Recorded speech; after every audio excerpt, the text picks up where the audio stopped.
شکر ادا کرنے کے اوپر ایک مرتبہ ایک مرد اور عورت اپنے گھر میں بیٹھے کھانا کھا رہے تھے. دروازے پر ایک فقیر آیا اور اس فقیر نے آواز لگائی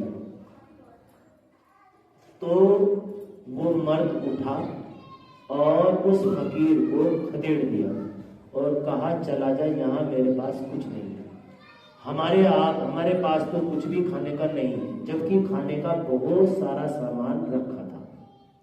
بلکہ کتاب والا لکھتا ہے کہ مچھلی بنائی ہوئی تھی.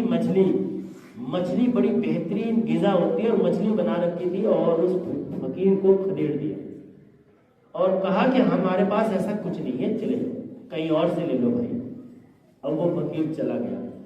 اب مجھے کتاب والا کہتا ہے کہ مجھے نہیں پتا کیا گزرا کیا نہیں. کچھ دن بعد وہ آدمی بیمار ہو گیا اور ایسی بیماری لگ گئی کہ وہ عورت بھی کو چھوڑنا پڑا. اس نے وہ عورت بھی چھوڑ دی اور حالت بالکل خراب ہو گئی. وہ گھر بار بھی بک گیا، وہ عورت بھی چھوٹ گئی. اب اس عورت کا دوسری جگہ نکاح ہو گیا اور وہ فقیر اللہ نے اس کو امیر کر دیا. اب اس امیر آدمی کے ساتھ وہ جو پہلے فقیر تھا اس کے ساتھ اس عورت کا دوبارہ سے نکاح ہو گیا. اور جس کی بیوی تھی یہ آدمی بیچارہ کچھ ہی دن میں پہلے بیمار ہوا، گھر بکا، بیوی چھوٹی، اب فقیر بن گیا. نوبت آ گئی بھیک مانگنے کی. اب یہ شام کے ٹائم بھیک مانگتا ہے. اللہ نے اسی طرح کا سین دوبارہ بنا دیا.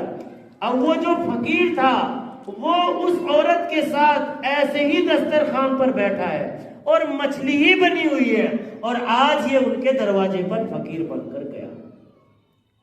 اب چونکہ وہ فقیر تھا بیچارہ، ان نے تو بڑے اللہ کے شکر ادا کرے تھے، بڑی ٹھوکریں کھائی تھی. اب جب اس نے جا کر آواز لگائی تو اس مرد نے کہا جو پہلے فقیر تھا اپنی بیوی سے کہ باہر کوئی ساحل کھڑا ہے، جاؤ پہلے اسے کچھ دے کر آؤ، ہم پھر کھائیں گے. کیونکہ اس نے بھیک مانگ رکھی تھی، اس کو پتا تھا کہ کیا درد ہوتا ہے فقیر کا. اب یہ گئے وہاں اور وہ عورت جیسے ہی اس نے اس مرد کو دیکھا اور چیخ ماری، زور سے چیخ ماری اور گر گئی. اب یہ ہانن فانن میں گیا تو کیا ہوا، تو اس نے وہ فقیر دیکھا نہیں تھا، یہ آدمی کیونکہ یہ اندر بیٹھا تھا. اب جیسے ہی وہ عورت